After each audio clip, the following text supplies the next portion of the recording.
I can explain.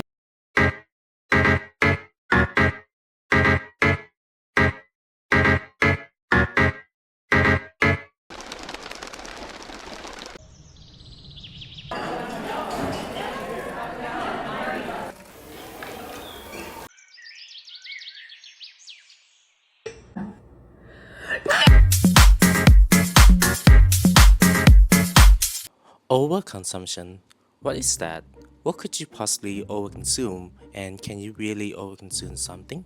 So, what if I buy 10 kilogram of rice, which is a lot, for a household of 5 people? Is it really overconsumption? And if I own and collect multiple plush toys, is that overconsumption? And how does overconsumption fall into one of the challenges of SDG 12? Well, to put it simply, overconsumption is the act of consuming something in an excessive amount and the unsustainable use of resource, goods, and services without a purpose. You feel the need to collect and buy things for the sake of collecting and buying things, if that makes sense. So whenever there's a sale or you see some product that you want in many different forms, you'll be impulsively buying things to get that dopamine hit and justifying why you really need it. And in truth, you'll rarely use the product, or worst case scenario, they'll be thrown away. And to answer the question, no, buying 10 kilogram of rice is not overconsumption, and buying a multiple plush toy is not overconsumption.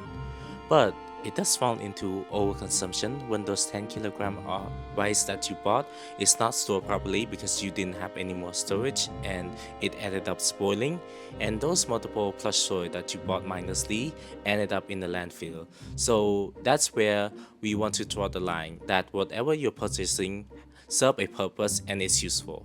You might have gotten a few hints of what I was referring to in the intro, but that includes food, makeup, skincare products, clothes, technology, plush toy, and even sustainable products like water bottle, which should eliminate the use of buying plastic water bottle, but people seem to be buying more of these sustainable products than what's needed.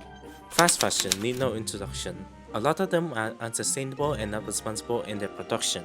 There's child labor involved, the workplace environment is not fair, and it's not safe, and cheap material are being used to make those clothes. But people still buy them because they're cheap and convenient. Single-use plastic. They are the king of convenience, and their only purpose is being used and thrown away in the trash or street. Another thing is technology. Tech companies nowadays are pushing out new line of tech to win consumer over and over again. With demand rising, old tech are being thrown away or not recycled correctly that end up releasing toxic metal and chemical or even land fires. Finally, we have plush toy and blind boxes. I feel like this can be sustainable because they are designed to be displayed and kept attached to your bag.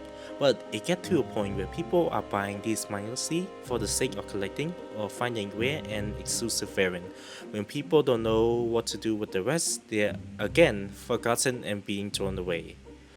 There's a recent case about the spiral dumpling sex toy that took the internet by storm.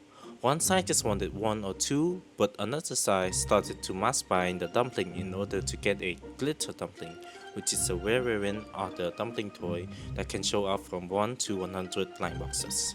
The original product was flying off the shelf and there was demand for more. So what happened? Another company started to compete and make their own toy dumpling, and it seemed fine at first. Sure, they were mass producing it and meeting with the demand, until one company that was selling these for cheap got exposed by news media that the material they were using were full of toxic chemicals that can harm children. So people were making these in an unsustainable way to meet with the demand, but with news storytelling telling people to avoid this toy, the demand died down and ultimately this dumpling will be pulled off shelf and thrown away. But I, myself, is not exactly innocent of overconsumption at all. Thing is, I own 15 copies of Moby Dick by Herman Melville because I really love this book and I like to collect them. But if I really think about it, do I really need 15 copies? They are all the same story by the same author and they all have the same content. So other than just collecting them, I don't really have any other justification, but this was just an act of over-consuming. But it is not too late to change at all. I'm not telling you that you cannot do any of these things. You wanna order from fast fashion such as Shein, Taobao because you're on a budget and the clothes are cheap and convenient. Sure, you can do that. You wanna own 20 Labubu that matches your bag or different color water bottle? Yeah, go ahead. You're free to do what you want. Although I advise you to be responsible with these kind of things. So that include having a mindful and practical view toward what you're consuming and purchasing, support local business and going to secondhand store to buy things that you need, reduce food waste by buying a middle ground and a good amount of food that can feed yourself and your family, meal prepping and supporting food bank like the senior food bank that accept both donation in cash and foods.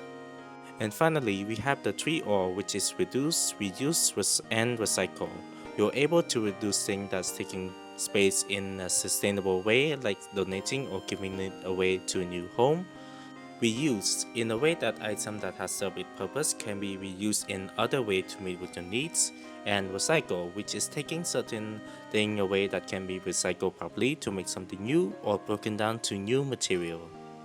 While one person action may seem small, billions of people making mindful choices may lead to meaningful changes in our planet. So, by consuming more responsibly, we help conserve natural resources, reduce pollution, and making the world a better place for future generations.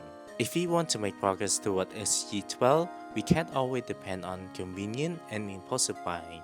Right now, we need to make smarter choices, reduce overconsumption, and build a more healthier, more sustainable world. This is Chhorady. Thank you.